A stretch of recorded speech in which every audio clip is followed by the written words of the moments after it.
प्रिय विद्यार्थियों, हिंदी साहित्य बीए प्रथम वर्ष प्रथम प्रश्न पत्र के अंतर्गत मैथिली शरण गुप्त के संकलित अंश चित्रकूट में राजसभा का व्याख्या भाग हम पढ़ रहे हैं।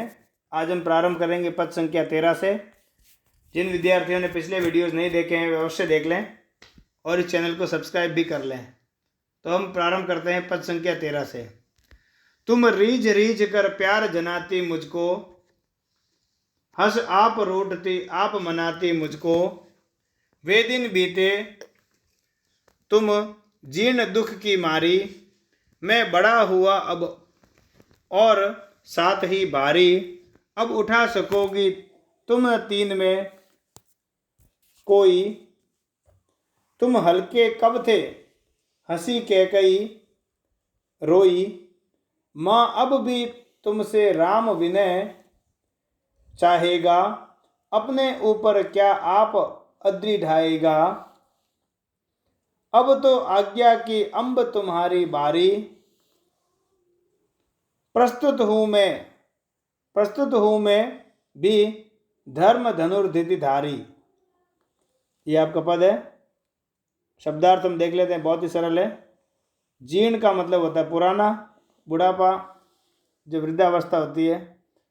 अद्वी का मतलब होता है पर्वत, अद्री का मतलब पर्वत, पत्थर, धनुर्धि धारी यानी धनुष और बुद्धि को धारण करने वाला।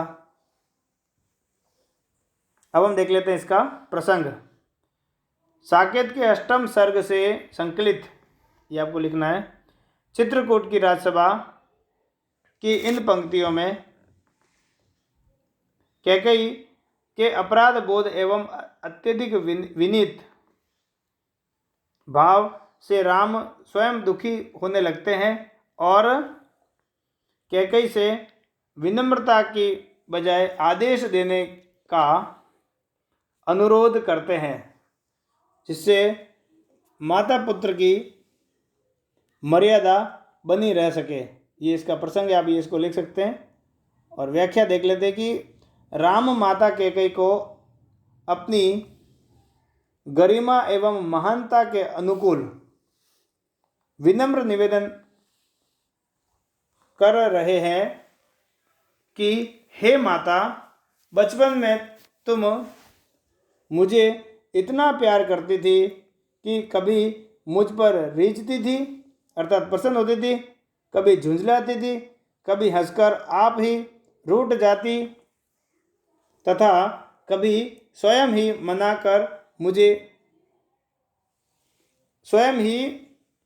मानकर मुझे मनाने लगती थी, अर्थात तुम स्वयं मान जाती थी और फिर मुझे मनाती थी। इसमें माता पुत्र का नैसर्गिक प्रेम झलकता है। इस तरह तुम मुझे विविध तरह से प्रेम करती थी। वे हंसी ठिठोली के दिन अब बीत गए और तुम धीरे धीरे दुख सहते सहते अत्यंत जीर्ण हो चली हो। इसके विपरीत मेरा बचपन बीत गया तथा मैं बच्चे से बड़ा हो गया और साथ मैं शरीर से भी भारी हो गया हूँ। इस बड़े भारी शरीर को अब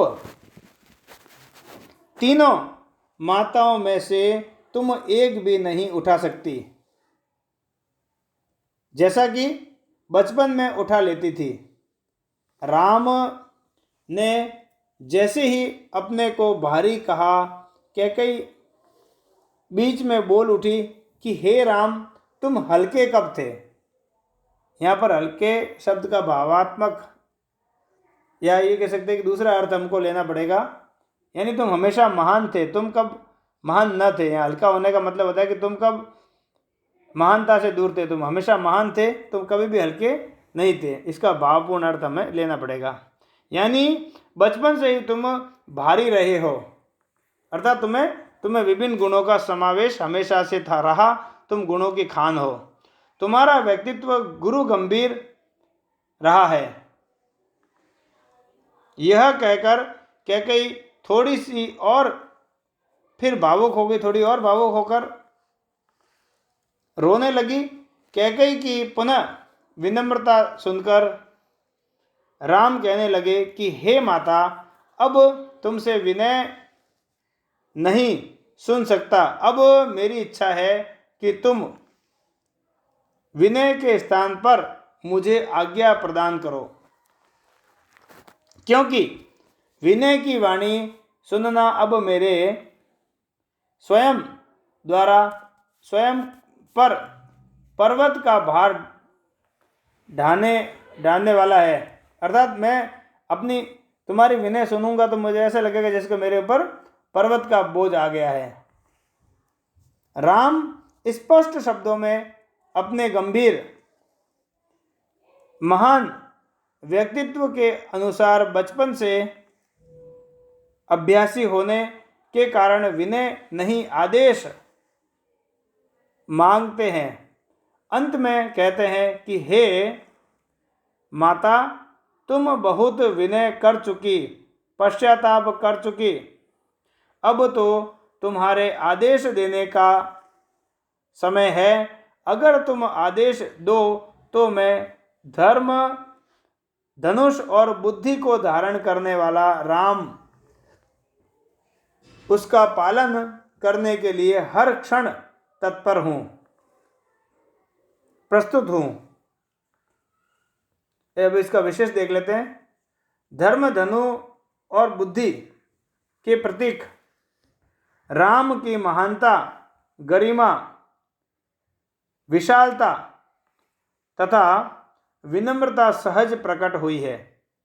ये राम के गुण है और राम को हम जानते हैं कि मर्यादा पुरुषोत्तम के रूप में पूजा जाता है।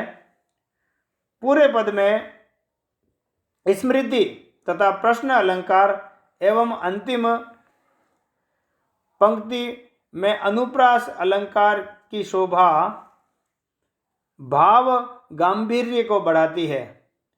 कैकेयी का राम के प्रति मातृत्व तुम हल्के कब थे, ये जो पंक्ति है इन पंक्तियों में प्रकट हुआ है। शैली संवादात्मक एवं अभिनयात्मक है, अर्थात इसमें नाटकीयता का गुण भी विद्यमान है। अब हम प्रारंभ करते हैं पद संख्या 14।